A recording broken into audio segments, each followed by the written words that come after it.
You look great. I think we're live now. Well, hello, survivors. I am Ash with State of Survival, and welcome to the bunker. So, tonight's our Halloween special, and I'm going to bring in all of our other panel members and special guests. They're all in Halloween costumes. As you can see, I'm wearing my ash blonde wig, have my zombies in the background, leather, studs on the boobs, everything. We're going full out here in the bunker. We appreciate you guys joining us. Thank you for spending your Halloween's Eve. Is it All Hallows Eve before? I don't know, maybe. But thank you for spending your night with us. We appreciate it. I'm going to introduce you guys to the rest of the panel members. I want to present our Jarrett.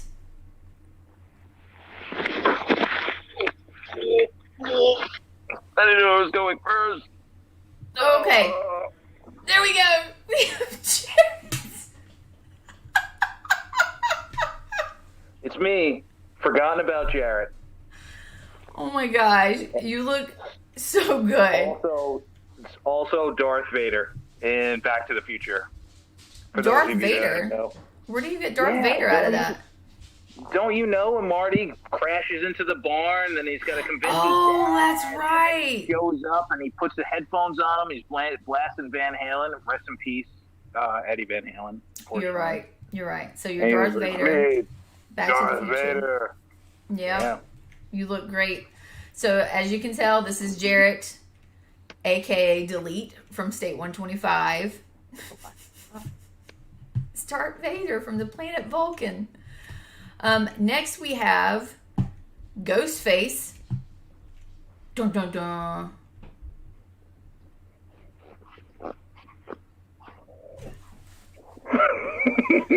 What? That is the scariest thing. I don't care who you are. That still is kind of creepy. You can watch that movie 1,000 times and it still creeps me out. And Daedric plays the character all too well. So that's Daedric. Thanks, guys. He is Ghostface tonight. He's going to just creep the hell out of all of us. Oh my gosh. Also, we have Travis, who's our special guest. Hey, Mako. Mako's playing Travis tonight. Look at him. He's even got the roll on his backpack back there. That's impressive, dude. I love it. That is super impressive. Travis, I want to thank you for saving me all that stamina over the years. You're welcome. I brought my teddy bear. Saved us all so much stamina. Out of my bear trap. Lifesaver, bro. Yeah. Eric B thought Day was going to be rusty. Well, Day is rusty for us all the time. I think he's really he's getting into the Halloween mood right now, wanting to scare us and creep us all out. Was really hoping to see Ray and Rolex. Well, you always could have dressed as Ray and Rolex and put it up on the Facebook page or joined us as Ray and Rolex. You know, Delete really likes his Jarrett. He looks really good in his Jarrett. And the last guest we have, who was actually a panel member. Oh my gosh! And you have Mako down there. Look. Yep, this is Mako. Oh, dude! Wow. That's actually Mako. That is a handsome dog right there. So the last guest, or panel member we have to join us is actually Ghost.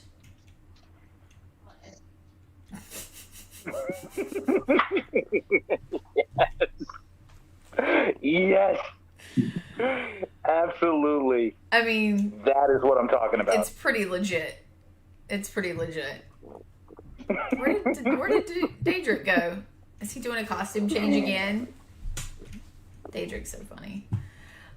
So welcome to our Halloween stream. We're not really going to get super serious because obviously we're having a good time. We're just dressing up. We're going to go over some of the updates. We have some pictures from people that have actually posted some Halloween State of Survival cosplay, some zombie cosplay on the State of Survival Facebook page. We're going to go over that a little bit. We're going to talk about the test server a bit. For those that are in it, I know that Delete, you're in it. Yeah. Mako, were you able to get in it? No, I run on iOS, so. Yeah, I'm the same. I'm an iOS. I've seen tons of pictures from it. But Finn, you're not in it. Are you in it? What the hell is the test server? No. We could probably get you in it as an RSG member, so we'll see about that. But you run an Android, right? I run both. Yeah. See, I'm in Link.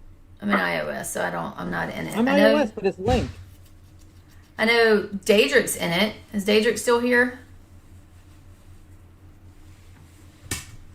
I don't know where he's at. He's in it. Is he? Because I thought he ran on iOS. Unless he listened to Finn figure out how Oh, you know what? He does, because I know he plays on his iPad a lot. So, yeah, you're right. Tits looks amazeball. Durgan McVenom looks nice too. Oh, there he is. Yes. Yes. We've got our first outfit change of the evening, ladies and gentlemen. Very nice there, Daedric. I have to say, you look quite good. We look like would make a really good leather couple. Just saying. Just saying. See, my leather skin from the zombies themselves. Thank Kyrell, $1.99. Where's Julie? Julie is, I don't know. Where's Julie, Finn? In Bollywood? Yeah. She's not playing State of Survival, that's for sure. $1.99. Finn is fired, not in the test server, and tantrums. Well, we're all allowed those. All the time. We're all allowed those. Look, hold on a second. I got a special guest really quickly.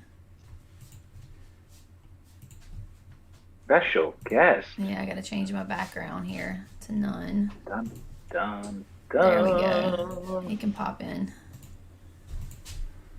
He's Ghost too. He said I can dress as Ghost.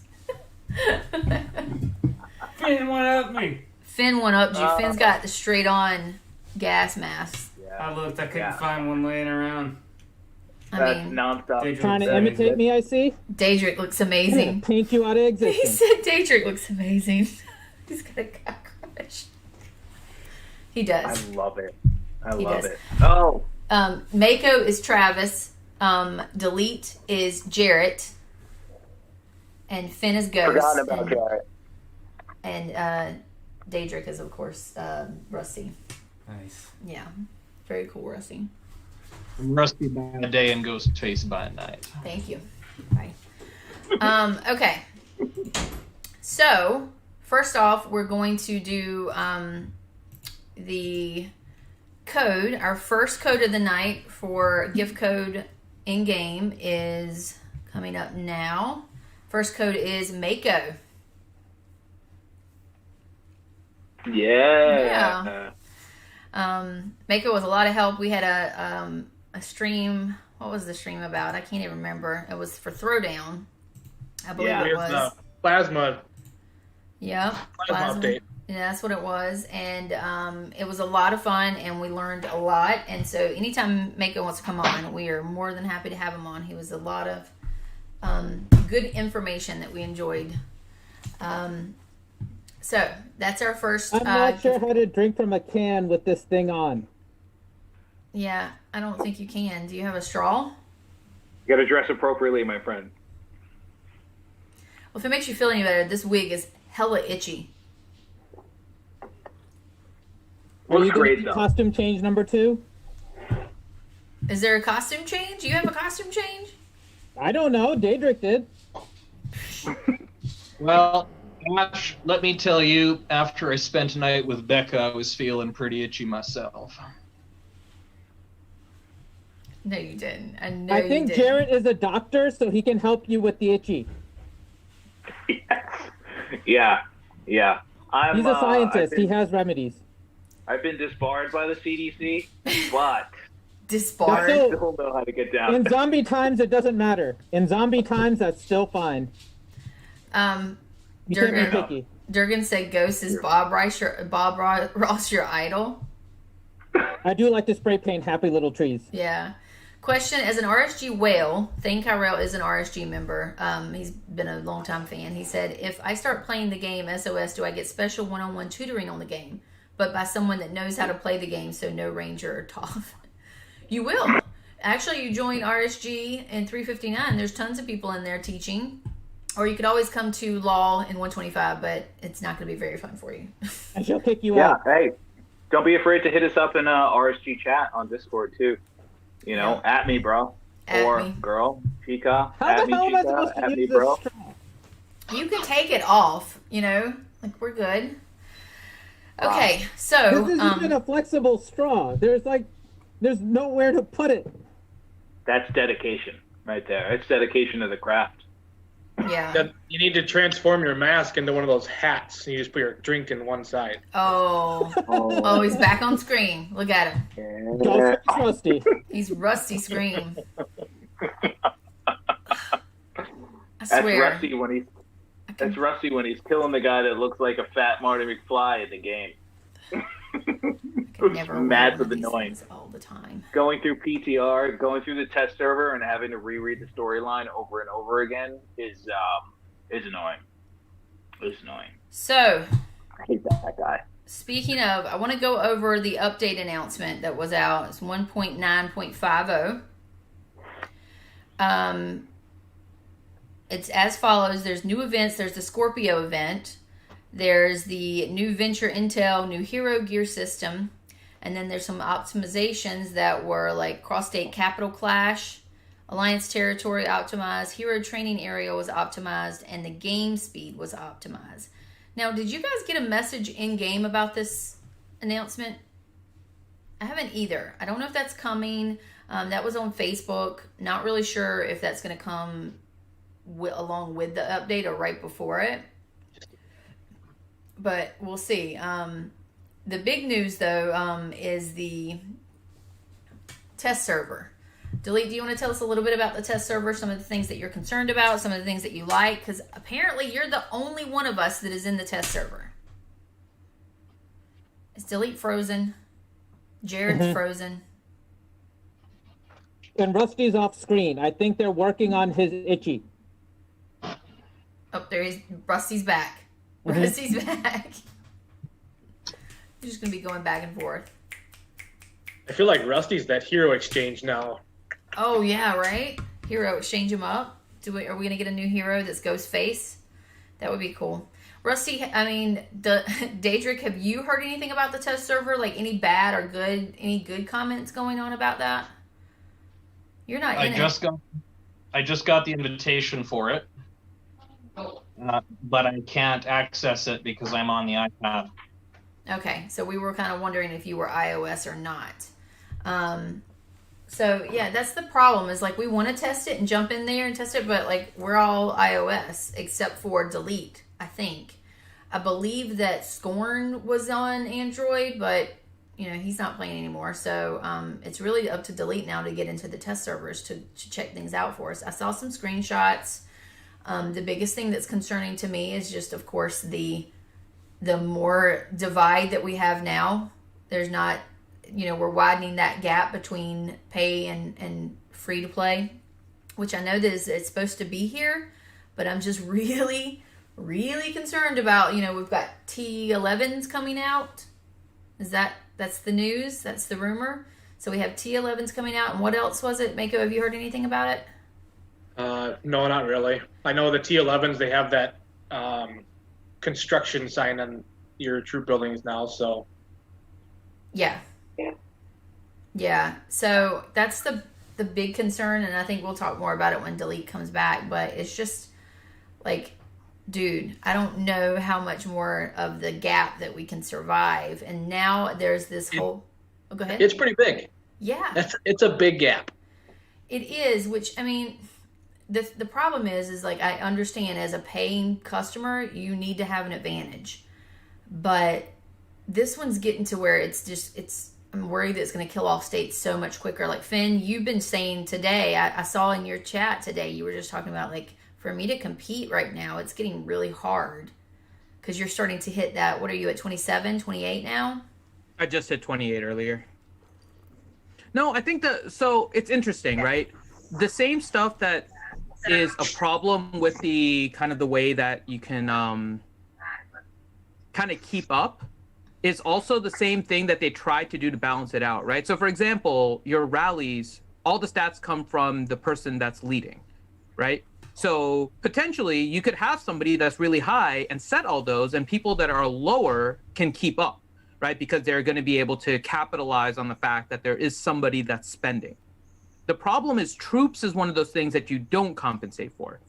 You still have to join with the right level of troops. Because if you're joining with T9s instead of T10s, or you're joining with like Plasma 1s instead of Plasma 3s, like there's a difference regardless of who the highest player is, even though you're getting their stats.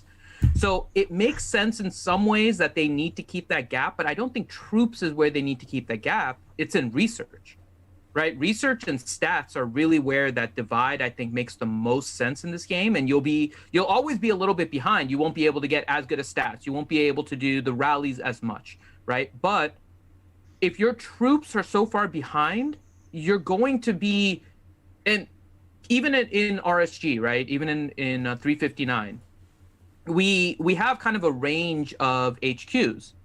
The problem that we had today when we were doing like our fortress stuff was that we had to remove somebody from like inside of the bunker because we were trying to hold it, and they had T8s and we needed T9s in there. Yeah. And it feels bad because they're there to help. They're keeping up the best they can, but we don't want to discourage them by saying, yeah, your troops aren't useful right now, so we need to send you back. And you have to do that, right? So if there was a way that troops was not the way that we were separating, but it was other stuff in the game, and research is the easiest one because you can tell the difference in the stats very quickly.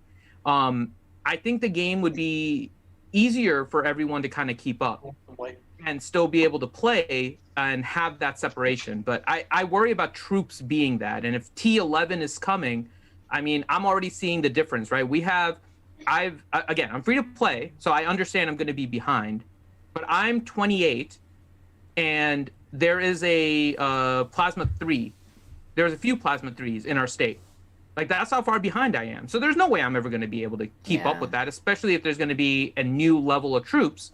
So it's a little unfortunate, but I don't know. My direction would be a little bit different. I'd have to see how it plays out, not being on the beta, but I just don't think troops is the right way to go. I think that's a good idea, though, Finn, to make it not so much about troops, but about like the individual players' stats. So that way, you know, if you have a rally leader that's someone like Delete or Daedric or something that has strong stats, no matter your troop type is your troop type, you can contribute to the rally. Like, you know what I'm saying? It's not dependent on your troop type. That would be interesting. I don't know if it would fix it, but it would make it a little less exclusive, because that's the problem right now. It is really difficult to have to tell people in an alliance that you can't join, you can't play with us. It's basically saying you can't play with us because you're not good enough or because you don't spend enough money. And that's just really sit there, cheerlead, and press the help button. Yeah. Yeah. And that's kind of that was our role until we hit 1 star, and now even our 1 stars are getting a little bit obsolete now, right? We got 1 stars and we were like, oh, now we can like really throw some stuff in there. And then Plasma 5 came out. And 1 stars with a new T8s. Yes, exactly. They are. The new T8s or T9s, barely. So, yeah, it kind of sucks. That's always the difficulty in these kind of games, though, right? Like, they have to find a way to keep everyone engaged enough that they want to progress, but also make it so that the people that are playing have that differential that gives them the advantage. And it's easy to tell for me right now. Like, I'm falling behind from the spenders in the state in research. I'm falling behind in troops. I'm falling behind in like the buildings and not even, I'm not even talking about troop levels. Number of troops is huge too, right? Because that determines a lot about how much you can kind of have little misgivings here and there. You're bound, it seems like, at some point to get your hospital full, but you have enough troops to make up for it. Your full rallies, like number of troops is something I'm behind on as well when you compare it to the higher ones. But at least I would be able to say, well, I at least have close to the max troop I'm just never going to be able to catch up to the number. So let me try to be as efficient with the smaller number as I can. And it's a hard balance for any game to have. But I think it would just, my thing would just be caution on actually increasing the troop level too quickly, because I think that is not the best way to look. So delete. One of the questions I noticed was about, or somebody had noted that there was 37K plasma for new plasma research lab and plasma research in the test server. So they have actually implemented plasma research. Yeah. So basically, you get a new building. Okay. And this new building is basically just to boost your stats for your plasma troops. So you'll have a hunter, you've got a rider, and you've got an infantry, a punchy, shooty, stabby portion of this research. And it's different research branches that you have to go out on. And the branches are pretty big. They are not like, oh, it's just like an added 1, 2, 3 things. It's, you know, it's a lot. It is extremely extensive, to the point where, you know, the person that said it was 37,000K plasma, it is a lot of plasma to rank up and research those pieces. Now, in the beginning, it might be really good, but the true whale spender that is still valuing and still playing the game and active and has someone that they want to keep up with in their state will spend a ton of money maxing this out. Like, it is an absolute ton. In the test server, they have been hesitant to kind of give you a ton of like the new pieces where you like open up an email and it gives you, you know, like, all right, here's 120 frags of the new hero so you can test it out. This new server actually gave you 10,000 hours of research speed ups so you could use to go ahead and go ahead and like basically cycle through it all. And I think it was something about roughly about 10,000 caps, and I am not anywhere close to maxing out on everything. Really? So that is, yeah. Do you think they were doing that to hype the spenders up? Because to me, that seems like it's going to scare everybody that's not spenders away. Like, you're going to cause like an uproar about that. Like, you know? Yeah. It was. Go ahead. It was discouraging. It was extremely discouraging because it was like, it was a cool aspect. Like, okay, you know, you've got an added feature, you know, like tweak a little bit, but like being that I've just, you know, I'm 258 days in and I've completely maxed out my battle research and I'm a completely maxed character in just about every way except for one permanent skin that it was available to me. And now it's like the quest starts again. And that's extremely intense because I am so far ahead of 98% of our state. Yeah. Like 98% of the state, if I attack them, I completely obliterate them to the point where it's like, wow, they're taking 60,000 losses and 140,000 wounded, you know, off of one solo attack. Even if they're fully reinforced, I'm absolutely crushing them. And now I have the opportunity to continue that even further with a new troop level that most people haven't even gotten to and a new building and research level that you have to max out. So it's got to go through all 5 levels of plasma and 5 sections of those plasma to go ahead and get there. So it's not just like a rank 1, rank 2, rank 3, rank 4, rank 5. It's 15 levels. What? So I have actually gone through. I mean, me and Daedric actually used to joke about it all the time. How we had extreme amounts of construction speed ups. All those construction speed ups that I had in my background are completely gone due to the like 5 levels of basically, or the actually it's even more than that, due to those 25 levels of rank ups I had to do on this new military research building. And then once you open it, then you can go ahead and open up the different branches. And there are multiple levels of those branches. So imagine like an entire talent tree. So it's like a skill tree. Yeah. All the talent skills that you have where it's, you know, it's 2, then 1, then 2, then 1, then 3, then 1, then 3, then 1. Imagine all of those in each section of infantry, hunter, and rider in this one building. So it is now made research the most expensive thing in the game by far. Research was pretty close with Hero Gear, with being the most expensive to truly max out. Because when you think about it, yeah, you do get the opportunity to get more research speed ups than anything else. And when you're kind of doing stuff, it's almost looked at as like an added value kind of thing. And Hero Gear, you really have to buy. But when you start to calculate all the amount of hours you've had to put in to your research is the most singularly expensive thing in the game, without question. And now it's basically doubled in value.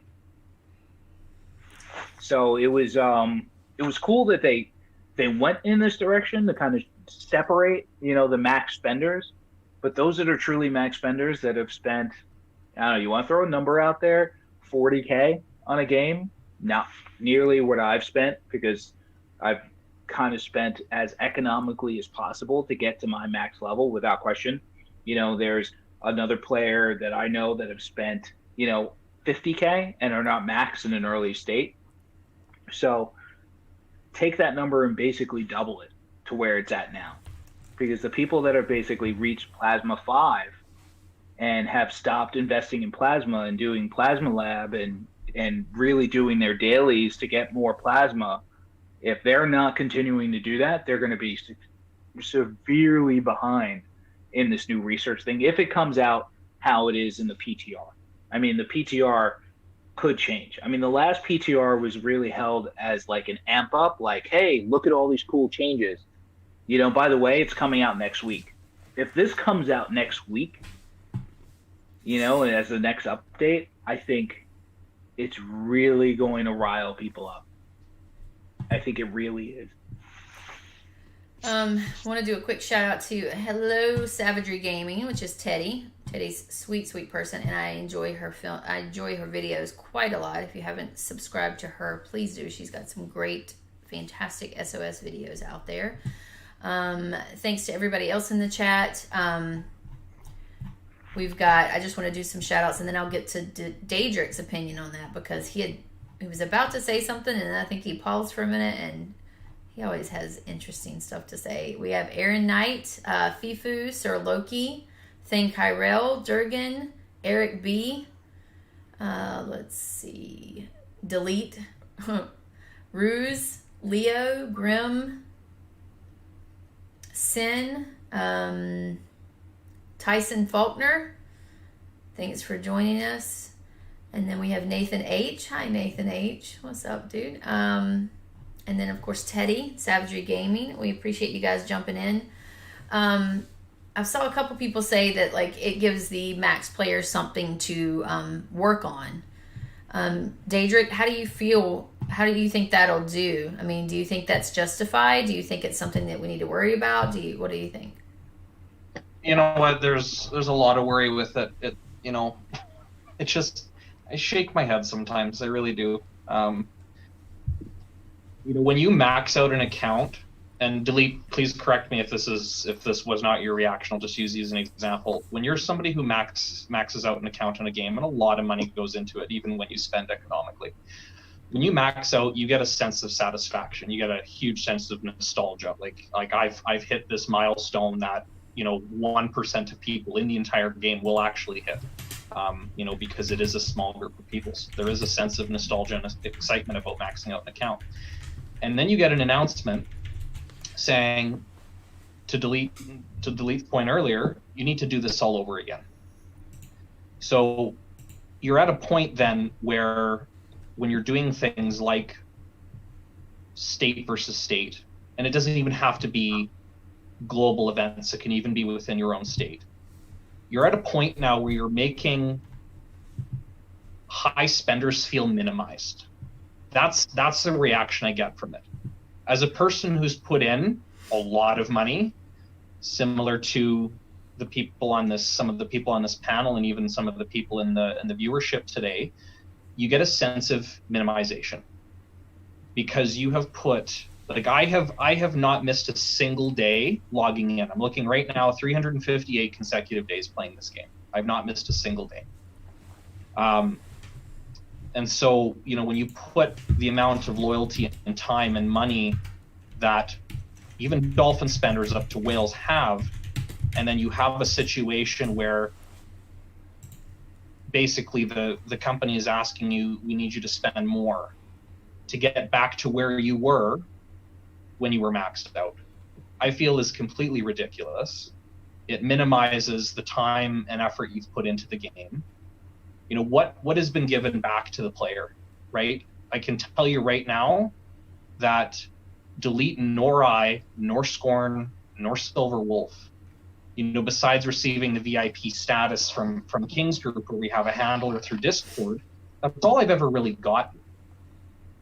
So there needs to be this sense of loyalty to the players, and it's not even just the spenders. I'm talking about, you guys on the panel or even in the viewership who are minimal spenders. Like where is the give back to the community and the focus on bringing together engagement in the games? I'm going to tell you right now, putting in a plasma research lab is not engagement. Is not going to engage your players, because you have to be plasma. So if you're not plasma, which is 95% of the people playing the game are not plasma, they're level 30, or if they are in plasma, they're in the very low tiers. There's this expectation that you're investing all this additional money, which people never had to begin with. The gap is widening so far where you're now creating a mile high club. That's what this is turning into. You now have your entire pool of people on the casino floor, and you have 1% of them who are able to access the door up above the casino floor to the mile high club. That's what this is turning into. You now have to pay to get the special pass to play the game and be top notch. And I can tell you right now, if you look at the leaderboard, you're going to have players like Artur and some of the guys from State 35 and the BRA Alliance that we were talking about a couple weeks ago that we faced in State 42. They have the money to do it, so they're going to do it. I already know there are players on the leaderboard who 100% are going to invest in this. Is that who King's Group is going after? I think so. I think they have found out who is bringing in the revenue, and they're taking advantage of those players specifically because it's such a large amount of cash. To Delete's point, he said it was 37,000 plasma. Look at the money denomination for that. Take all those players who will spend that amount of money. You're making just as much off of those percentage of players as you would if you opened a brand new game, brand new players, brand new system, and everything was new and fresh. But they're now generating enough off of this group of people. After hearing it, I shake my head, because we have a stream last week where I'm in a position of defending. Now you're like, fuck that. No, it's a slap across the face, but I'm referring to the community. Like it's not a slap across the face for me. Yeah. I'm frustrated and pissed off because it's everybody else. That's who I'm concerned for, is everybody else who has been hanging on by a string, who's actually trying and continuing to give it a shot.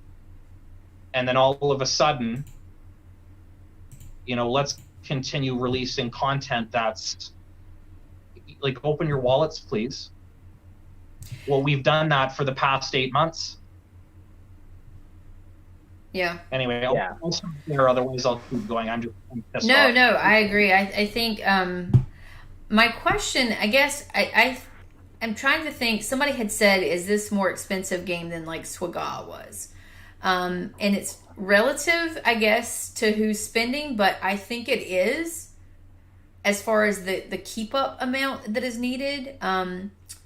And I also think that my question is, are they making the most of the bulk of their money? Let's say 80% of their money, their income revenue, comes out of the top 2% of the game players.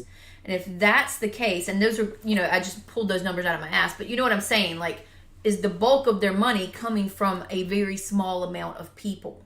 And if that's the case, that would make sense for them to do things like that, because people like that are still going to spend because they put such a large investment. They're going to want their account to be as strong as possible. You know, like, I've already put this much money in it. I'm not going to get my money back, so I'm going to keep trying to ride this wave.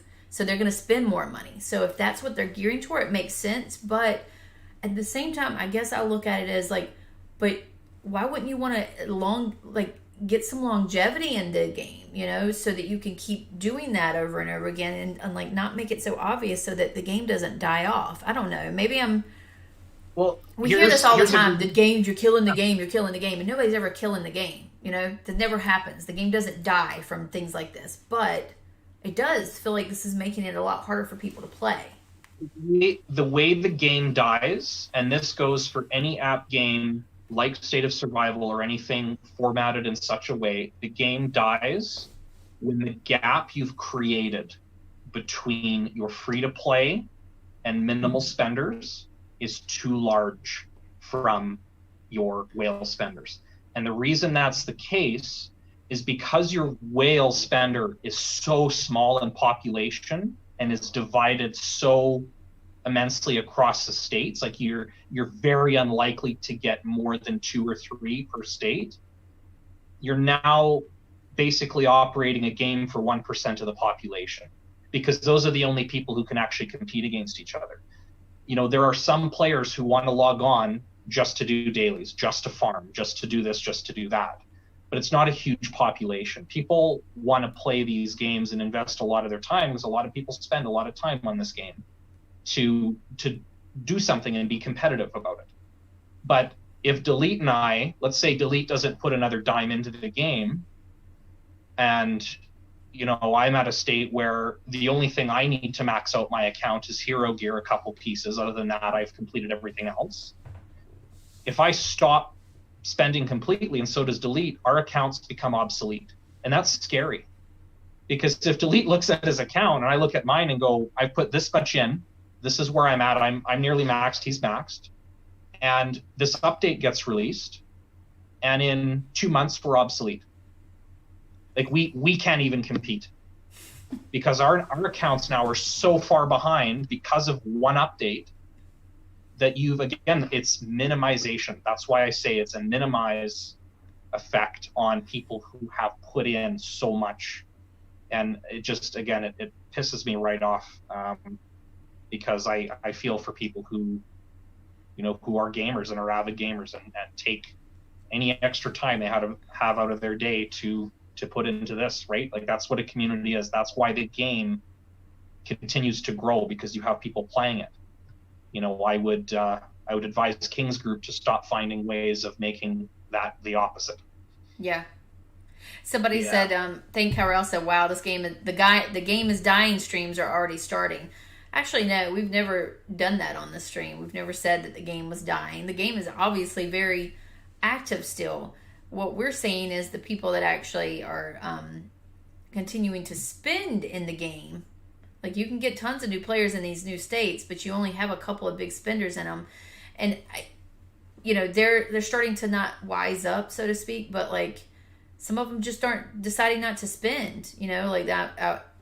That's just the way it is, because they know that it's going to it's just a bottomless pit that you're just throwing your money in, because it's always going to be, like Daedric said, like, you never get a maxed account. And I understand what Fifu was saying. He says he thinks they look at it as they have lost revenue from the players who have maxed out already. Those players don't need to spend at the moment, so they need to do something for the whale so they can keep bringing in money from those players. I understand that, but like Finn said, maybe this is not the best way to do it. Like, something that's going to increase this gap more. Like, maybe there's another way they can keep them spending.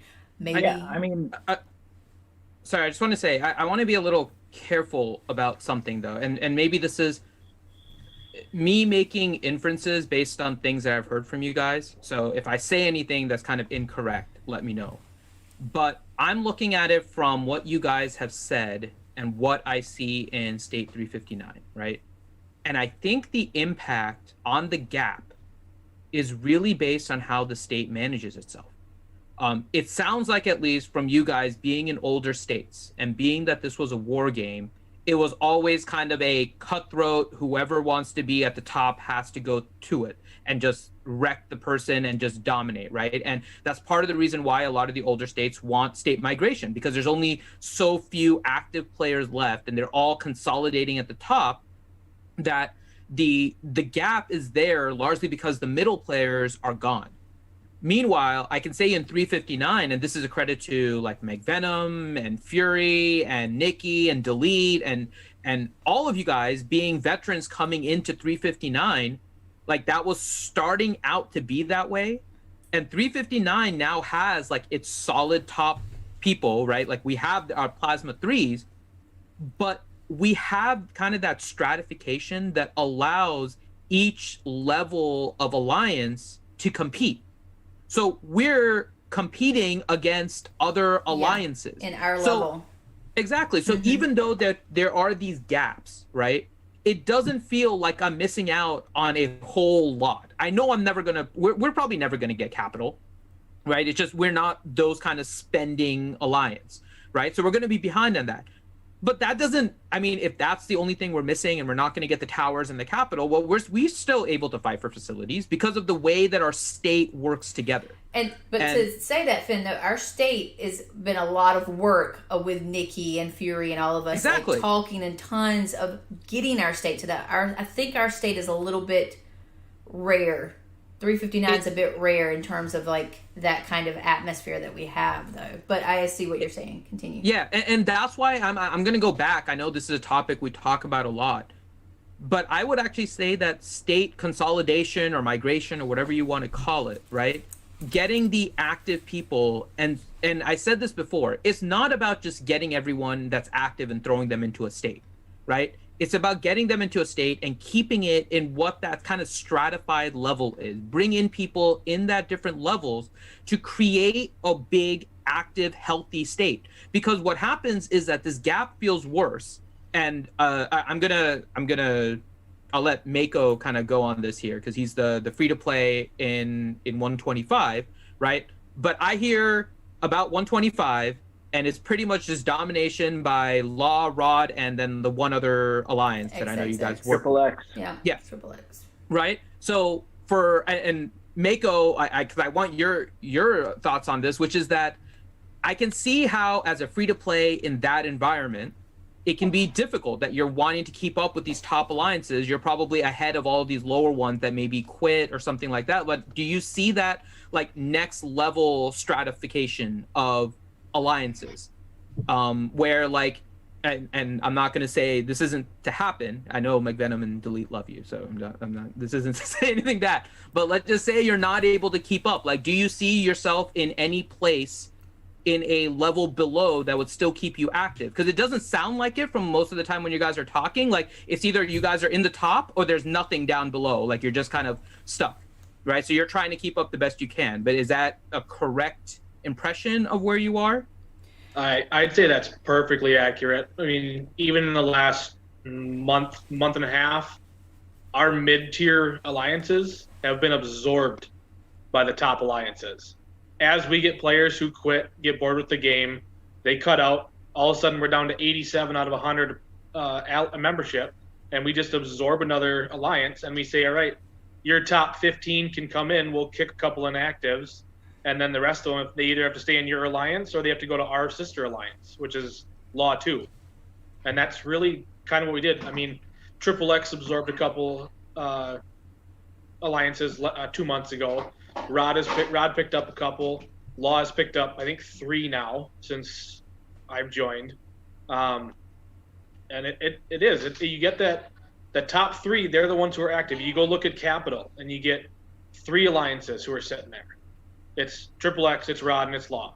And then you get some random, way back in the boondocks, 17-minute march to Tower because they want some points. Because it's the only way to get badges. All of a sudden I got a rally in 25 minutes. Okay, let's send reinforcements in 30. But yeah, it really is. It's the top 3, and then it's a whole bunch of the people who kind of got, I don't want to say to piss anybody off, but left behind by other merges. You're kind of just in the no man's land. Like, yep, I'm still doing what I want to do, but we're not really making a big issue with anything. We're not going to change anything. They're not going to get a tower. If you look at our capital tomorrow, I guarantee you it'll be 3 names, one in cap, and then probably in a tower, another name in 2 towers, and everybody else fighting for another tower. And that's really all it is. And it is partly because there is that gap now. I mean, there's a lot in law even now where it's, okay, we're going to go fight for bunkers. All right. Delete leads a rally. Colo leads a rally. They're 5-star. All right. Who do we have join? Start at 4, work your way down to 3, go to 2. If there's any space over, you get 1. Anybody else, you kind of just got to sit there and hit help. I mean, if anybody is not, or if anybody that's not a 2-star above is in a bunker or a facility, and let's say Likey's or even DT comes and hits, you're not holding that building. It's just not going to happen. It doesn't matter. There is that gap in plasma that needs to be addressed or changed somehow. Like the algorithm needs to be changed where it is individual stats. Let's say, because you might be, I'm a 1-star and I'm pretty good for research, but hero gear and chief gear is not very good because you can't get that stuff. So if you take my individual stats and add it in there instead of just, all right, you have T1 or plasma 1 troops, I mean, maybe that makes a difference, but then that's a lot of coding you have to do to every single person that comes in. But I know, as you guys are talking about that gap between free-to-play and whale spenders, I mean, there's little things they could do to decrease that gap. I mean, you look at State of Survival. Now they have plasma cores and chief gear maps and tactical or hero gear. They're part of your rewards. But to get those, you have to spend chief gear, you have to do badges, and you have to spend plasma. If you don't have that stuff, how can you get to the top tier to get that stuff? Give me a gathering event, right? 1 day, survival of the fittest. Here's your gathering day, and you get chief gear maps if you reach the top. But no, the gathering day is always like, oh, here's some biocaps. Cool. I'm sitting at 37,000 biocaps, usually around 40, and I only spend them on chief gear. Rewarding activity is what you're saying, like actually giving good growth rewards for highly active, like the gathering events and things like that, where you don't have to spend money. The only thing you get for the gathering is you get maybe some hero gear parts, which it's not even the hero gear maps, it's hero gear parts. I've got 73,000 hero gear parts. Can't use a single one because I don't have any hero gear maps. So, but yet to get that chief, like today is chief gear maps is the final bonus you get for collecting it. But you have to increase chief gear. I'm maxed on chief gear for a free to play. You can't get any more. How am I supposed to get points? Oh, that's right. Speed ups. Well, I was an idiot and I maxed out all my buildings to 30, so I can't use construction speed ups. Yeah. I've got to use research speed ups, and once they run out, I got to go to troop speed ups. Then any other day that requires speed ups, you don't have them. So give me a day where I can go, okay, let me gather this day and I get something that's actually useful instead of biocaps that you give me, I think it's 4,800 biocaps. That doesn't even buy you anything in any event. Yeah. Like the least amount of biocaps you can spend in Throwdown is 5,000. So why even give me 4,800? Doesn't cover one thing. So what do you think? I mean, what do we think would be a good, some good solutions? Like, because I know that we tend to bitch a lot on this stream, but we bitch because we want the game to survive. We want the game to get better. We want the devs to listen because we like the game. So, but I also want to always give recommendations for what we think would make a better way to go about things. Do you guys think the level difference, like attacking level difference, would make any difference in balancing? It's like saying like they get a defense buff if it's less than, if there's more than a 4 or 5 castle difference, but that's only going to help us in PvP with settlement attacks. It's not going to help us with rallies and capital clash and stuff like that. But do you think that would help at all? I don't know if it would, because you're going to want the one, like for Daedric, he loves to burn people. Is that going to take away his fun if he has to lose more troops trying to kill somebody that's just because they aren't putting in the time to get to plasma 2 or whatever? That's true. And plus you're also taking, you're someone that's spending a lot of money, you're taking things away from them. You're taking a stat buff away. Well, you're not really taking it away, but you know what I'm saying? Like, you're making it less enjoyable for them. What I is feel it? like, Finn said it once where, like, spending money in games like these is all you're doing is decreasing time. Unfortunately, in this game, you're not just decreasing time because free to play can't get to a max level. There's no way for them to actually get to that level without spending somewhat. So their time and activity goes completely unrewarded. And that's not great because you're forcing the divide. And I get it. Like, nobody wants to build a game where everyone can be 100% free and not make any money off of them. I understand that. But the activity level in a game has to be rewarded somehow. And if you're willing to put in, 16, 12 hours into a game where you're constantly checking the game nonstop, you should be able to overcome that. I think a revamp of rewards or a revamp of like, just like the results of basically survival of the fittest, giving people a choice of what they need, would probably change that. Because if Mako could gather 20 million in resources to earn one Chief Gear map, to basically get that, he would. You know what I mean? And I don't think that decreases the spend of a whale, because whales are going to spend, whales are going to do what whales are going to do, but you decrease that divide. I think when like the book came out for the anniversary event, I was already at the 1% in the 1% of the game, right? And I wasn't even maxed out at that point when I did that. So if I'm already in the 1%, and now you're trying to make the 1% a 0.1% of the game, what is keeping everyone that joins your rally playing? Because right now there's just not that many, unless you consolidate into one state, into one alliance, and everyone's really strong in that one alliance. But then who are you fighting? Like 125 is a pretty different state because it's like we still have 3 active alliances with, the peaks in the 3 alliance are basically equal. They're like right there. I haven't found one other state that's really like that. Most of them have consolidated into like, you know what? Half of my alliance doesn't really play anymore, so I'm going to join you. Just like we're seeing in 125. 125, it's like all the middle alliances have basically, glommed onto the top 3 because there is no setup in 125 where it's like, okay, like the top alliances are really only going to take one facility and one bunker. Everyone else can fight for everything else. No. In 125, it is you hunt for absolutely everything because if you don't get it, another alliance will. And that's how it is.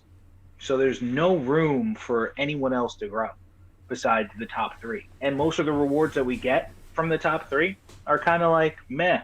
We're still going for Maddie and Nicola. Maddie and Nicola have been just completely just destroyed by the new gen heroes that you can't get any other way. So it's like, all right. Well, it also it's crazy. It's something to say that when I'm free to play and I've got 2 more upgrades for Maddie and she's maxed out. Who really needs Maddie anymore if I got her maxed out? I haven't spent a dime on her. And if I've got her maxed out, what's the point of even fighting for her bunker? Might as well just let somebody have it. So Delete had a really good point about how like giving Mako, and I'm just using you as an example, giving a free to play the option to get things that are available to a spender, but at a much longer takes a terrible amount of time to do it, still gives them the option to get there, and it doesn't take anything away from the spender. Honestly, Mako getting the next piece level in gear is not going to do anything to you as a spender. It's just going to keep him to where he can join a rally or 2. Like, he can throw some of his troops in there. Or so you can get in there. So why not? Because as it is right now, in 125, we've got to tell 92 people out of the 100 in our alliance that they can't play. in order for us to win, 92 people cannot play in any fashion, because we're going against a stiff opponent that is doing the exact same thing. In the first alliance, it says, "Hey, don't play everyone that's not spent a lot. Don't play, because this is what's happening and this is how we win." And still wins when those 93 people are like, "I'm not going to sit here and push help and just watch this because that's lame." That's probably that's how you win in 125. Yeah. Keeping But the those funny people thing playing. is you said even telling 93 people that don't spend, they can't play. Most of them are spenders. They spend. True.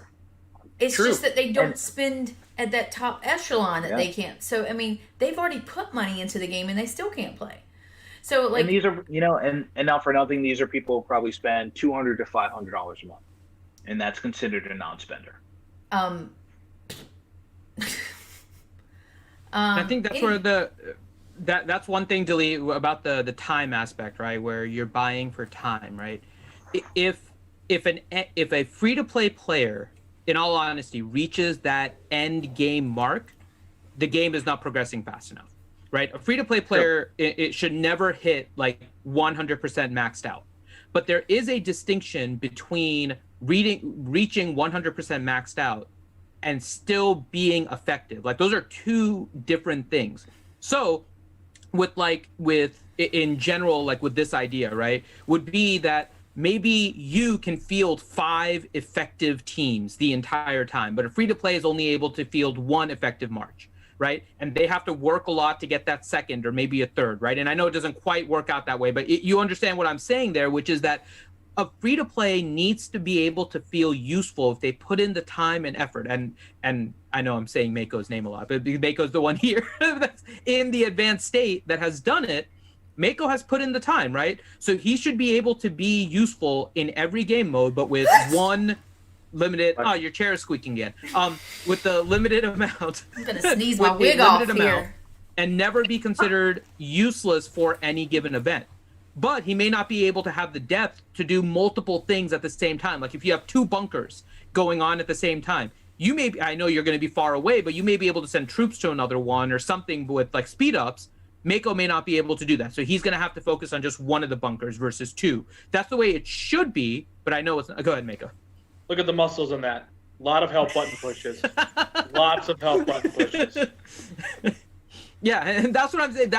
That's where I think the game needs to be kind of careful with any evolution of the troops and all of that, right? Is that they need to be able to field at least some usefulness without necessarily being able to do everything. And those that are playing should be able to do more as they spend. But to exactly what you guys are saying, like if people are relegated to just being help pushers, you can't compete. You have to be one of the top 8 just because of the way that your troops are and all those. That becomes a problem. And that's something they have to be careful about. So this will tell you like some of the dynamics in State 1 and 25. And I might be spilling a little bit of law insider, but I feel like it's important to understand. People get really upset in 125 because people are going to new states. But the reason why is I know I am not going to spend any money in 125. I'm not doing it. That's just my personal, number one. It doesn't matter whether I can or can't. I'm just not going to do it. So then, therefore, my time in 125 is basically upgrading. Like you said, I have max building, so it's going to be upgrading my research and farming. I can't join rallies. I can button push when we have capital events, so I'm there for that. I push my button as much as I possibly can, but that is not playing a game. When you have another state that you have played in, that you're playing free to play, so there's no pressure, and you have a different dynamic like the state in 359, we have a completely different dynamic to where we actually can play. We can do things, and it's fun. So pushing buttons for heals, you can only do that for so long before you say, okay, I'm just going to check my other account real quick. Because you're bored. You are bored. This is a game and it's supposed to be enjoyable. It's supposed to be fun. So it really frustrates me. We have a lot of people say, well, I want to quit because nobody else wants to play here. it's not that nobody wants to play here, it's that nobody really can at the level that they are, or either maybe they're just bored because of the level our state is at or what's going on. We still enjoy all the people we play with, and when we have certain events, there are tons of fun. Like Reservoir Raid, we have so much fun in Reservoir Raid. But there's a reason, because we can all play it and all be interactive just like we can for anything else. So there's a lot of issues with the older states, and then how do we keep them active and rebalance them and that kind of stuff. I wanted to ask you guys a question about the whole Finn talking about the stratospheres, like the whole different tiers of play. What do you guys think about the idea of making like a super Kraken server, or a free to play server, or whatever the odds are, whatever the separation is, where people can pay to go to this Kraken server and really just fight just other big spenders for more play? Do you think that would be something that would, number one, be good for the game as far as bringing in revenue for them, so they would consider it? Number two, would it be good for their balancing, or do you see any problems with it? I've seen it suggested like 3 or 4 times now. I would love that. I think. I'm sorry, that was directed to Finn, and I just jumped in. No, it's fine. I was just gonna say, I don't know how you plan on managing that. Because how would you prevent somebody from going into a free-to-play server, play free-to-play for like a month, and then if they spend, but any stratification based on spending, you're gonna have a hard time ever maintaining. No, because if they ever spend, they're gonna have to move. Okay, so free-to-play servers out. I meant mostly the spending server, the Kraken server. You'd have to pay to get into it. You jump into it, and it's basically a Reservoir Raid with all the top dogs in it for a certain amount of time. But why would you, as a spender, want to go against other people that you know are going to... I mean, potentially, if you like that competitiveness, right, you want to face it. But if you're... Right now, you guys are facing, like... Let me just ask you. So right now, you guys are facing, like, 3 total alliances that are always competing for something, right? Would you want to move into a state that has everyone from 125, 42, 35, and whatever else? I wouldn't, now instead of 3, would you? Because you're not going to be... I mean, some people will, some people won't, and that's why I'm asking, because you're now going to be facing not just 3 alliances, but you're going to be facing like 10, 12 alliances at this point, right? Let's just assume 3 top alliances in all those states. That's effectively what you're going to create. You're just making all of your, in some ways, you're making your spending actually less useful, because now you're facing other people at the same level. You're losing that advantage that you paid for in your state. The biggest downfall I see with that is you have a bunch of people who are competitive. Like, I would say Daedric Delete love to go fight. That's what they like about this game. They go to that big Kraken server. That leaves the people who are still spending a lot, that just want to be the top in their server, in that free-to-play. And now all of the shields for those free-to-plays has just gone away. So guess who is number 1 in line? Haha, my blue gear against your king gear. Let's go. I mean, that's one of the biggest downfalls I see with it. But that would be bad. If those people want to pay that money to go on that Kraken server, that's a good way for them to make money than to, let's say, put out T11s, which makes that gap farther away anyways, in normal servers. I think a way to do it is have an alternate Reservoir Raid, where your champion joins a team of 30 other champions of their alliances. Well, isn't that what the league was eventually supposed to do? Like something similar to that? I feel like the league is really just going to make consolidation of states even more so. Because, like, if you really thought about it, you would just be like, you know what?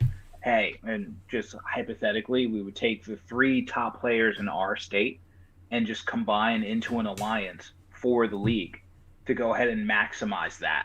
Like, okay, bring your top 5, out of each alliance and just consolidate them, because that's really all that really matters. And just kind of, everyone else kind of fits in, but if there was a situation where, like, I was with, like my stats, my top account with other top accounts were playing 30 on 30 versus other top accounts 30 on, and the alliance, the rewards from that went to the entire alliance, that would be worth it.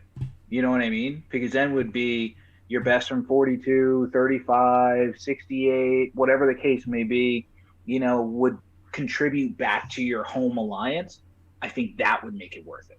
Because then you can cascade and be like, oh, this person's 6 maps away from getting their other chief gear, and it also makes it important because then you're like, hey, you're not really playing and you've got to go ahead and do this alternate reservoir raid for us. Like, we got to boot you or we got to move you. You've got to go ahead and do this, and it also makes the strategy portion of the game come back into play because now you've got to play with 29 other people that you haven't met before and you've got to figure out, okay, everyone's in the exact same situation. You got to figure out how to play this game. And the people at the top level are already like, wow, I haven't been a rally joiner in forever, but now I've got to be a rally joiner because this person's got, 1.4 billion BP, even though we're all max. I've got to figure out a way to utilize my account to go ahead and play to make myself usable in this new game. And you'd probably spend too for the packs. The packs for those events, you'd spend for. Because if I loaf on it and the entire alliance is, we lost, and everyone loses out on me, then that's like, because that could be a difference maker. That could enhance free-to-play players that can't get rewards and, the rewards that you would need to progress in any other way. Plus that would be a cool hour right there to just be like, okay, what are we going to go after? Who's an actual player here? Like, I actually need people to step up and be like, okay, where's your, I get you're a lot of BP, but how much is that true power versus actual, research and like everything else? Like, I need you to be a rally joiner. Okay, different teams. You're setting up everything. That's like an intense hour of actual gameplay for a top level player to actually be activated in. And the rewards count towards the entire alliance. So I think that would be a good way to kind of put it together. I like the people that idea. I think if you're in a situation where you've got a player in your alliance who's just going to buy everything and just kind of going to progress it no matter what, then great. You're tagging along. That's terrific for you. But when you have no one in your state to fight, how fun is the game? It's not at all. And that's what the older states are finding. So what do those old accounts do, that are maxed out? They join one alliance and they do their dailies until they don't want to do that anymore. And that's not good. But if you invent a different way to kind of progress the game that way, then you've got a shot at keeping multiple alliances. Or else you just have to go ahead and structure your game to where this bunker is only for alliances that are 10 and down. And you can't jump back and forth from one alliance to another in this 2-week period or something like that, to keep it all kind of fair and square. I do have a solution, by the way, because I know we've been talking about it, right? And I think you make a good point, McBeth. And we talk about a lot about the problems, but it's important to try to get a solution to some of these. So it's no secret that sometimes you take cues and little things from other games, right? So I play a few mobile games. This idea actually comes from Clash of Clans to some extent, right? But in actuality, when I thought about it, it's actually kind of a mix, not only of Clash of Clans, but Kill Event. Because what happens effectively in a lot of these like bunker fights and facilities is that the lower alliances just don't feel like participating, right? They know that they're not going to win it. Maybe they try for first occupancy, but otherwise it's just kind of, you don't bother to do anything. There is that fun gray area around all of the bunkers and the capital and stuff, right? I would actually say that there's a way to leverage that.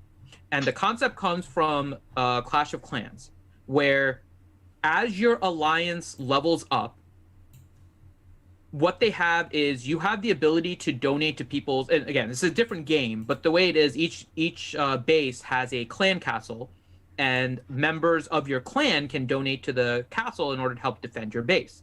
That's a general concept. But as your clan levels up, there is a buff that your alliance gets where the person that donates gets +1, +2, or +3 to the level of their troop that they donate. So even though, let's say the max level of your dragons in that game is like level 8, if you're donating a 6, it automatically boosts it to an 8 when it goes into the castle because your alliance has that buff.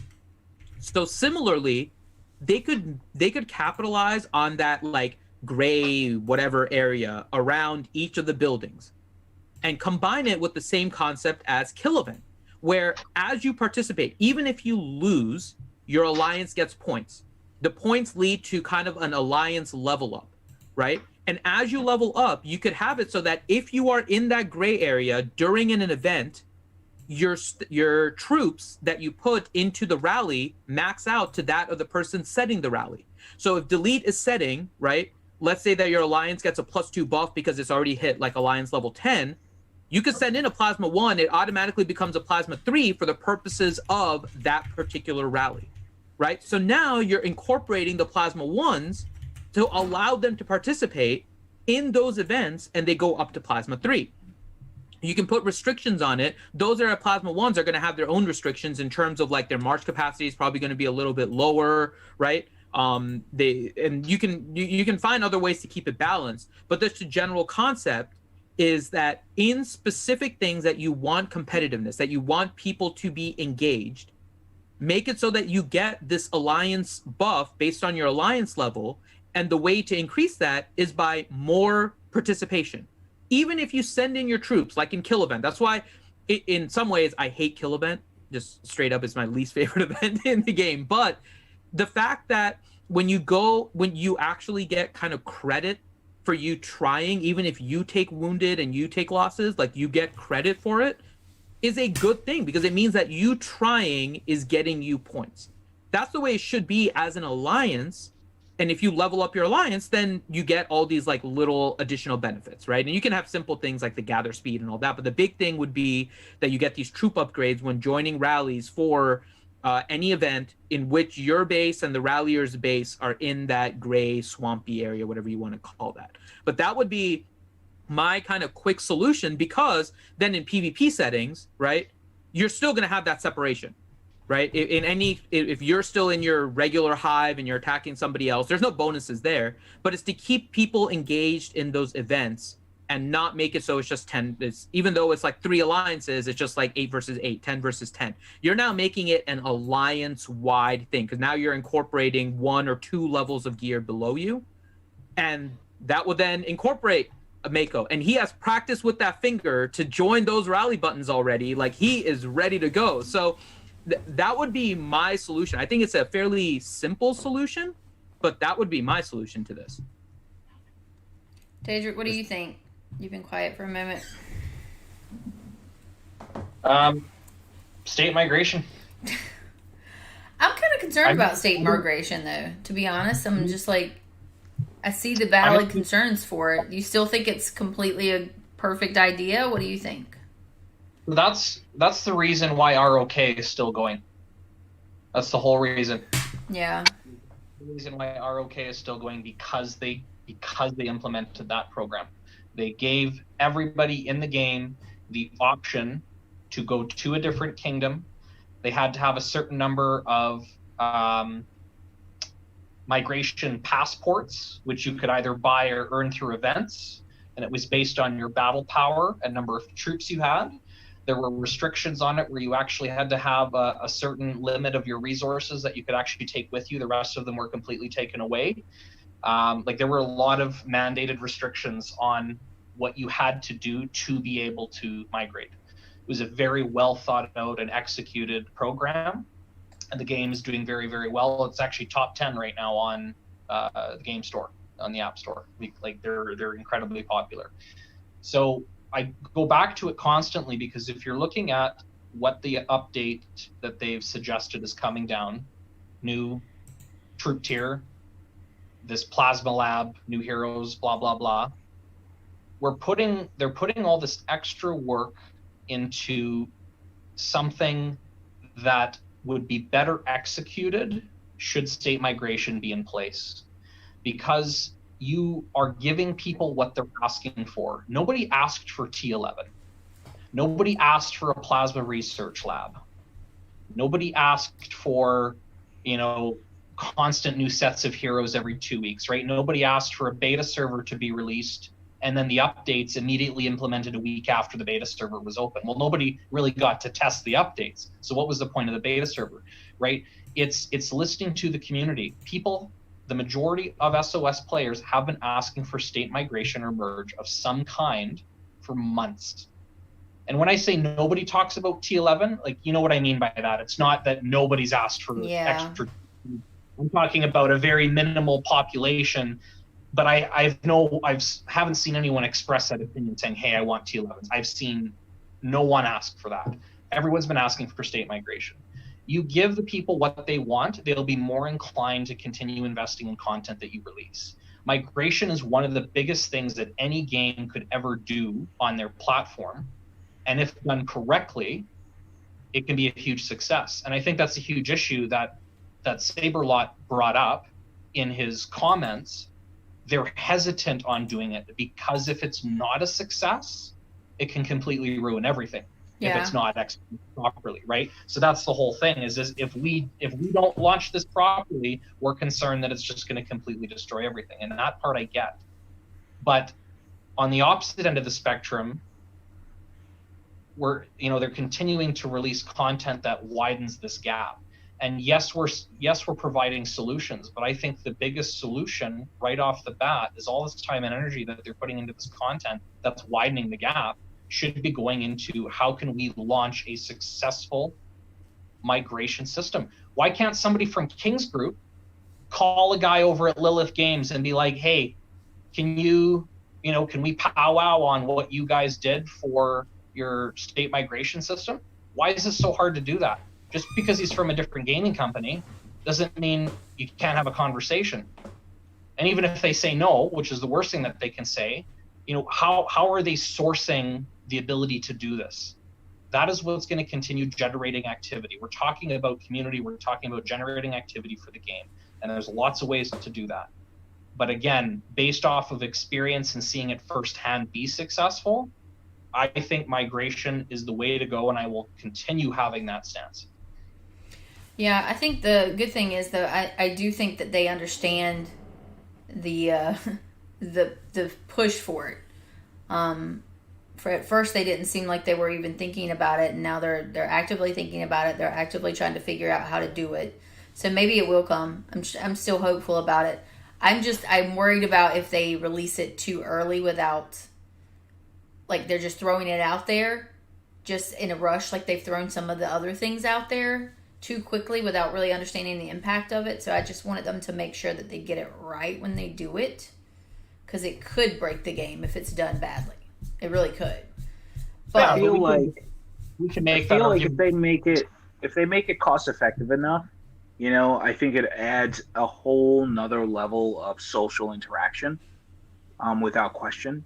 Because if you have 5 whales jump to your estate, right, and it's just like, wow, you've got 6 top players, and you're like, I can't compete here. Now you're looking, and you have the ability to scroll around in game and check out other states. And now you can go ahead and check out, okay, let me check out where they left from, or let me check out another state to jump to in the interim. Because if it's, not a crazy investment, sort of like adding on the builder, like even with like most free to play, we'll add on the second builder, because it's just not that crazy of an expense, and it makes a huge difference in everything.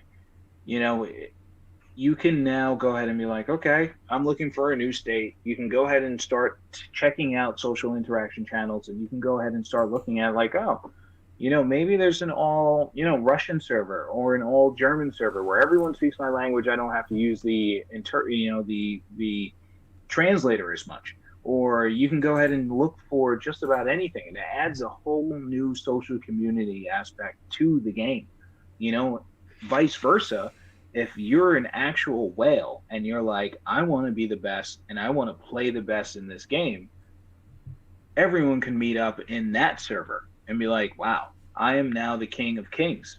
So then it just adds a whole different aspect to the game, which could be of intense value. You go ahead and start to incorporate different things of each portion of the game. Whether it's like, okay, farmers are going to want to farm. I get it. I completely get it. Free to play are going to be free to play. And then maybe if you have an entire free to play server, you might turn one of those free to play and like, I've actually got a chance.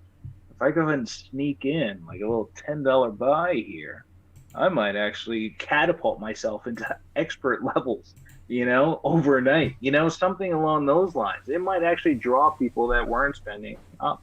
Um, Migration, I definitely think, I don't know if I would move states. I'm saying that completely. With like, I actually don't know if I would actually transition or if I would go to like a King of Kings or if I would go to like, I would recruit you people know, to our state, like Daedric and people yeah, like that. That's what I would I'd do. be like, hey man, if you're like, there's a whole nother level to that I think would increase the value of the game. Worst case scenario, if you're free to play, you can just restart another state. That's something that they really, I think, want you to do. And it seems like it's an active movement to go ahead and be like, hey, we're going to start over in this state. This is dead.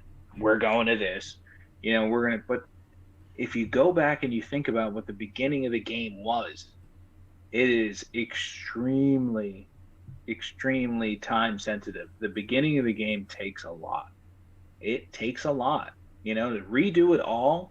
Looking back, it might look rosy right now, but when you actually go back and you can't actually attack a facility by yourself, or you can't actually go ahead and just like do anything from the beginning, you can't send a full march out, your march capacity is way more troops than you have. Think about those times too.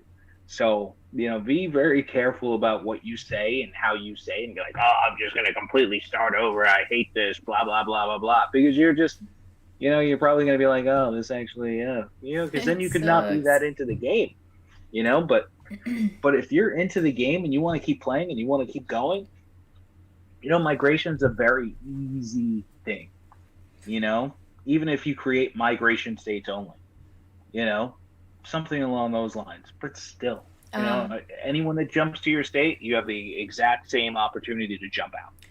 so Fifu had a suggestion. He thinks the best way he's seen his migration was based on a SVSVS event, which means winning state takes over the three other states. This was done on Mobile Strike multiple times prior to open borders. I think I've seen that suggestion too about like winning state takes over the old state and you merge, which you know that kind of defeats. I don't know. I guess my thing I don't is know if that you you can don't beat them once, then you can just continue to beat them.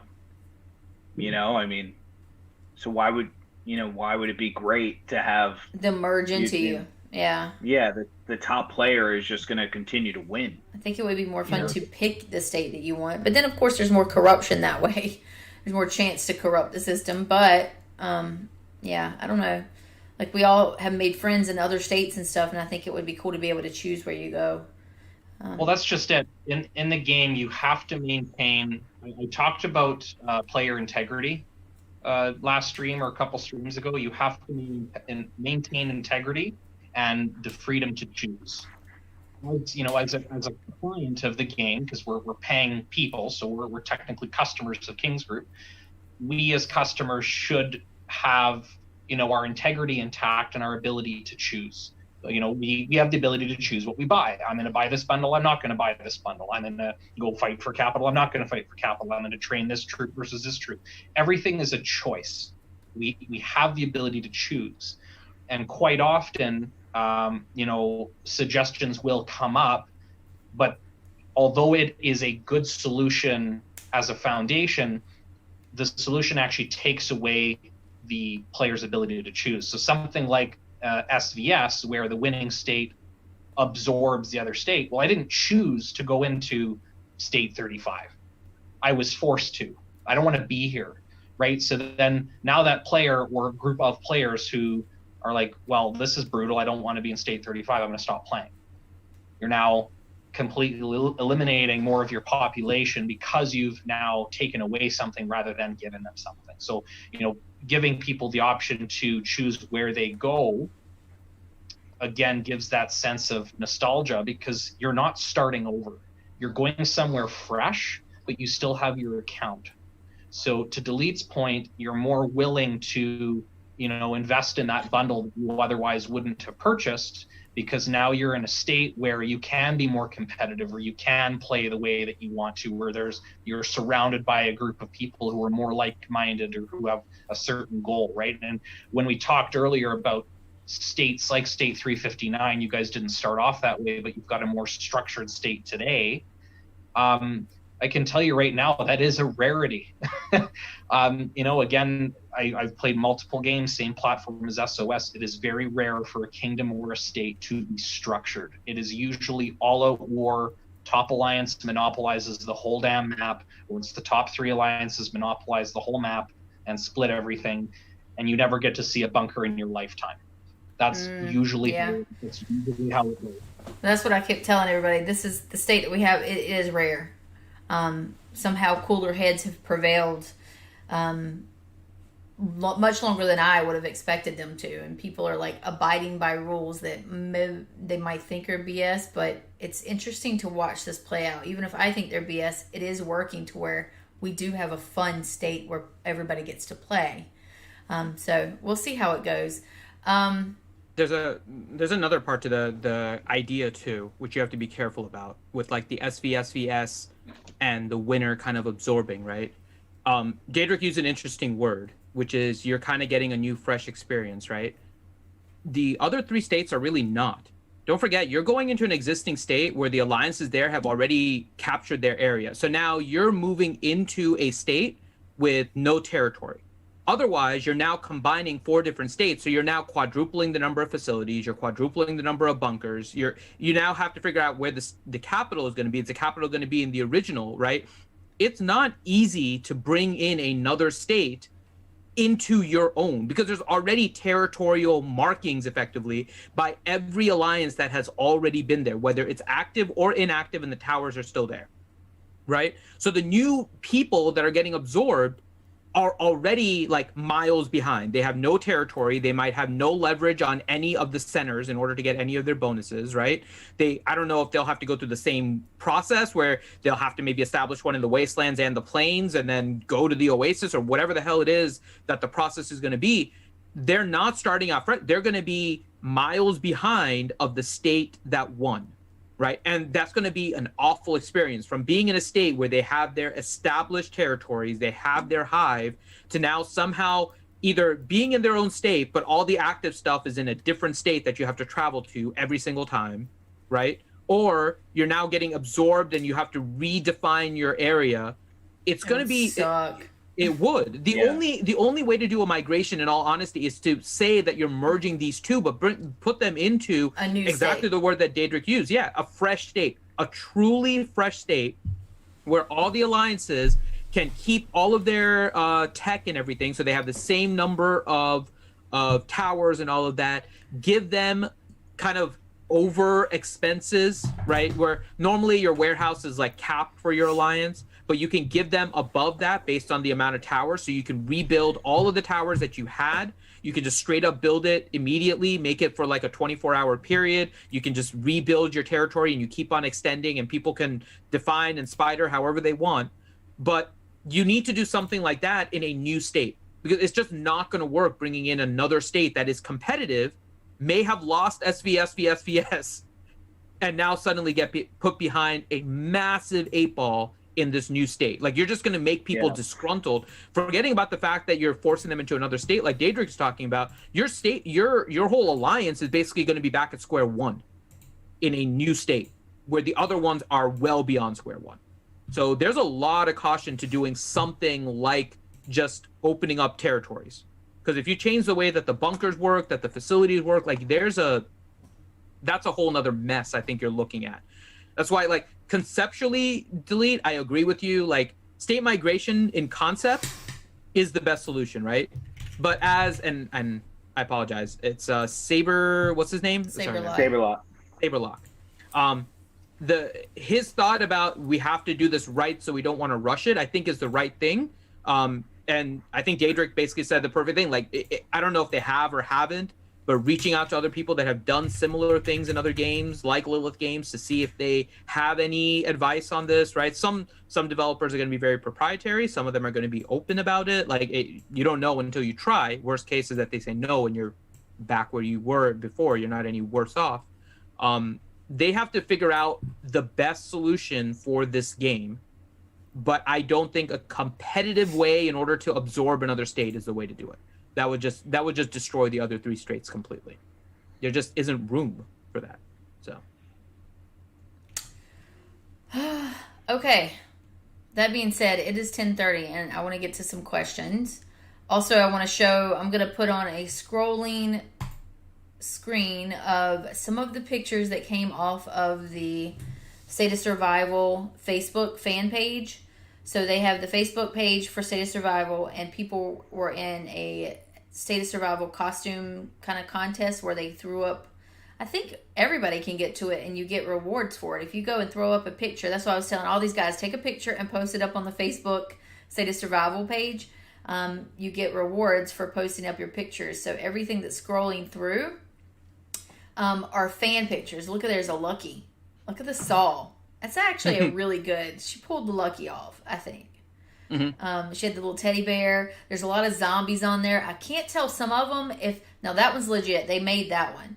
Like, he painted that one. That's somebody's son. But, like, some of these look like they might be filters, but I had to put that one up there. It's so good. She's beautiful.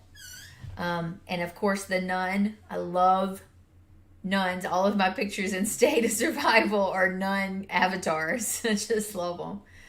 But there's some really good pictures in there. If you guys haven't gotten a chance to scroll through them, it's interesting because people are posting their name and their state that they're from, and they're posting their cosplay or their costumes, and it's just really fun. And I like that. That's a good way. I really think Aeth, our handler, he's doing a very good job of trying to incorporate more community engagement through the Facebook. I know a lot of people don't use Facebook, but it is a way for, communities to kind of get together with fun things like this, fun events. So go check it out, guys. I think it's a cool little thing. Can I do my gripe against the dev really quick? Yes. Please never put kill event on the day before or on a day with a gathering event in any special event or survival of the fittest. Please never do that again. It is the worst thing ever. Like, you literally cannot participate because you send troops into it, and 5 minutes later there's like, oh, there's somebody on a resource tile, attack. It's like, no, please on the day before or on the day of any collect supplies in a survival of the fittest or like the Halloween event that's going on, no kill event. Please, no kill event. I thought about that, and that was the most devious thing that I could imagine.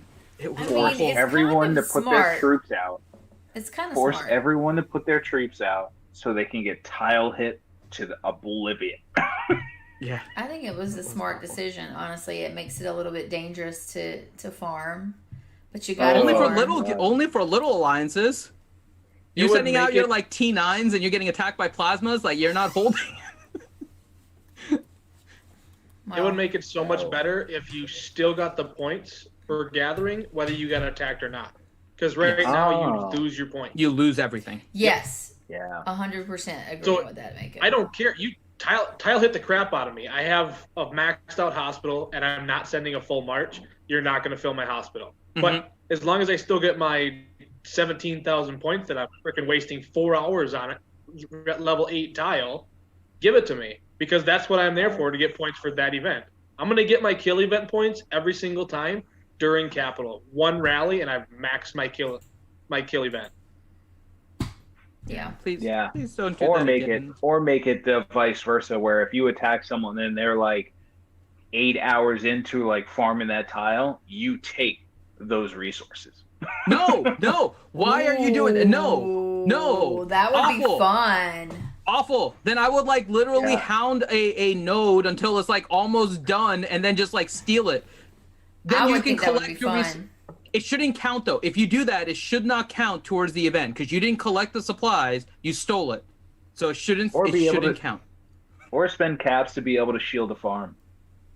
That'd be cool. Or just don't put kill event at the same time. Please don't put kill event at the same time. All right, questions. We're going to get to questions here. Do you want to do number 2? I don't need Typically, to we save that for after stream. Okay. What are you asking for? Code. Yeah, I know. I was teasing. Oh. Unless you actually need to do number 2. That's no, I don't need to. That wasn't the question I was asking, but. So we'll put number 2 up. Code number 2 is Zoltan. He's a 359 member. Great guy. Great Her guy. favorite. Good guy. He is my favorite there. It is her favorite. It used to be Delete, but Delete abandoned us at Delete 359. is so. my I favorite. know. He's my favorite on 125, and he knows he's always my favorite. But 359, Zoltan. The reason why he's awesome, he is he's that guy that just says yes, no, of course, whatever you say. That's my kind of man. Zoltan, can you put troops in here? Yes, of course, McVie. Anything you need. I love him. Okay. So There's question. Nero. Yeah, Z. It's true. What did he say? He said, yeah, Z. Nero. He's cheering on Nero. Yeah. Nero's cheering him on. He's just a good guy too. Okay. Where is today? Where are we at? Let's see. We don't have but a couple questions. Actually, the last one we got was FIFU question, and we were answering them as we went. That's why I have questions, but we were going with them, so we only have the one. Question from FIFU, and this is, I'm going to direct it to Delete and Mako. Would Law and Triple X agree to not partake in a capital event to allow other players to play? Yes, absolutely. If we want to find out who the next strongest alliance after the top 3 was, Law would have no problem with that. Is that a question? Is he saying that Rod would do the same though? Yeah, Rod would not do the same because Rod's stance was we don't question how our players play at all. We allow players to play exactly how they want to play no matter what. So that means that we would stand down, but Rod would just take it, possibly. Yeah. I still send my 17-minute rally march from the corner of the map. Let's go. Right. FIFU says he could get him to do it. I don't know. If you could, that would be something that we would be agreeable to because it would be interesting. I don't know. Does that See, in does that include 125, sister there's alliances? That in includes 125, sister, would they join all there's of too them? many side channels because right now that next step would be Rev, which is sort of like a sister alliance to Rod. Yeah. So it's like, hey, would you guys help out giving Rev capital because we actually own Rev, so it would be like us having capital anyway. It would be like, then that just changes the whole spirit of the thing.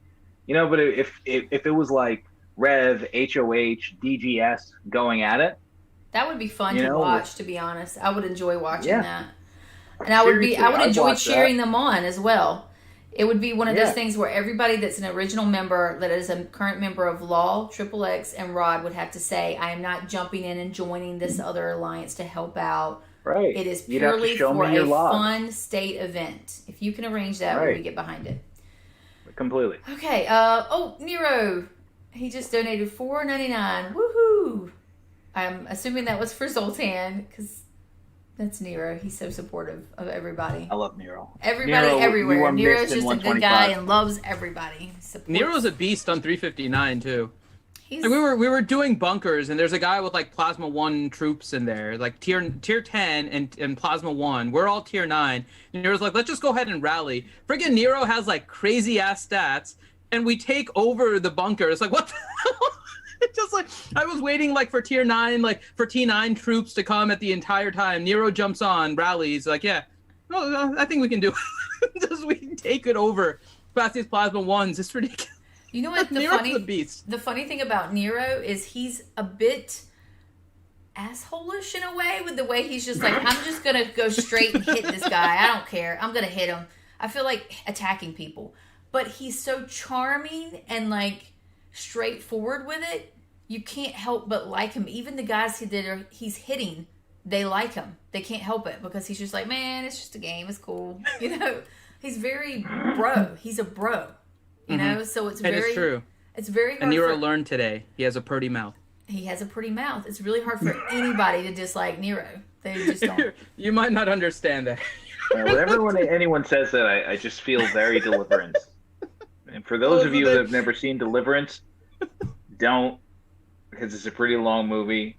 But there's 3 scenes in it that you will never forget. I don't want to talk about it. It's all vault. It's all vault. Squeal and a pig. Stop it. Oh my god. I watched like a documentary on Deliverance, and the guy that did that scene, he was just like a crazy guy that was like an extra, like just like a grip. You know, the guy that like holds the mic for like 16 hours and his arms are shaking and he's still holding it. He was that guy, and he was just like, yeah, I can do that. I've done crazier stuff in my life. And it was just like, whoa, wow, man, that is a crazy scene, and you've done crazier. So question, what are your plans for tomorrow night for Halloween? Mako, what's your plans? Stuck at home. Stuck at home. Daedric, what are you doing? Sex, drugs, and rock and roll. Of course you are. Of course. Rock on, Alan. Rock on, not Alan. Delete, what are you up to tomorrow night for Halloween? We have a social distancing party. Mm-hmm. You know, we're going to do like the social distancing thing and make sure that no one gets creeped out. And make sure that like my 2 kids get a Halloween during this craziness. Try and maintain a level of normalcy. And that's about it. Your Jarrett costume is perfect for COVID. It really is. You should just walk around. You know what it reminds me of? It's from the movie Outbreak. You need to put a monkey on your shoulder, like from Outbreak. So I am inside my house, in my spare bedroom in my basement, which is actually pretty nice. It's pretty roomy. That's your spare bedroom? Yeah. Whatever. She's got a giant walk-in closet. No big deal. Go ahead. So, what are you doing? Yeah, so I was like, if I was outside in this costume, I would have gotten a notice from the cops, I feel like. Because it would have looked like my house was in outbreak. Yeah. Well, today, it's not Halloween. It's not Halloween today. Don't be doing that today. Yeah, you exactly. don't have to wait until tomorrow. Yeah, I don't need that kind of heat in my house. People are already like, wow, this guy's always sitting on his porch on Fridays, just sitting there staring at his iPad. It's a weirdo. Some nerd. Stoop kid. Well, obviously, so, yeah. Finn, I don't know what you're doing like before the stream. Are you just hanging out? I'll be resting. So I have a little social distancing party with kids and stuff like that. We're doing a lot of Halloween stuff. We're learning Thriller dance, dressed as zombies. And then, but afterwards, I've memorized the whole Thriller routine. But I'm pretty good too. I'm just saying. But afterwards, at 12, is it 12 midnight? Yeah, we say 11:59 p.m. on the 31st, just for clarification. So it's still Halloween. So at 11:59 p.m. tomorrow night, we are starting off a little charity stream that we're doing for RSG, for American Cancer Society, and it's pretty much me getting the shit scared out of me it's going to be all of us. night. It's going to be all of us. We're playing Phasmophobia.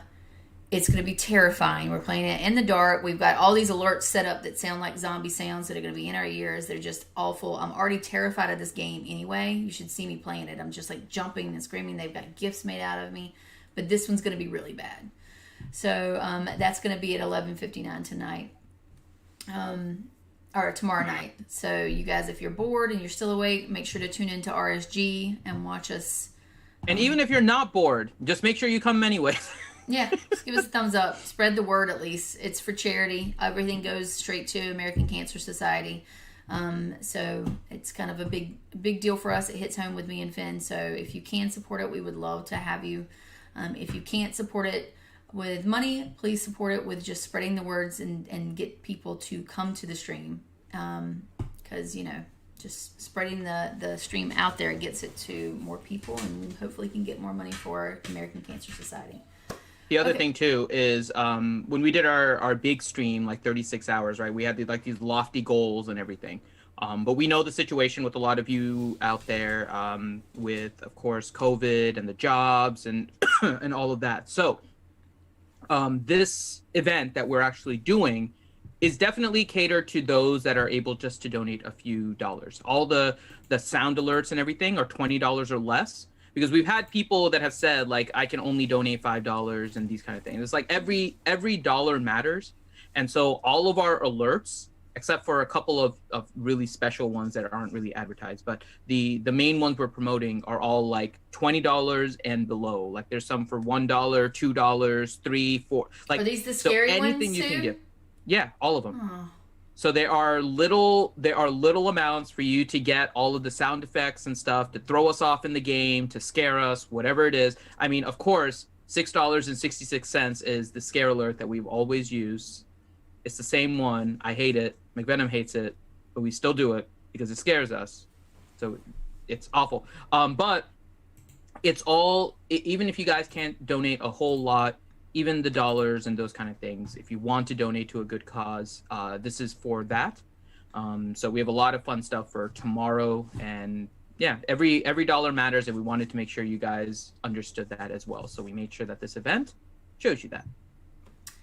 While we are on a feel-good moment, I just want to go ahead and wish everyone, because we have a couple of members in 125 in law that are in Turkey.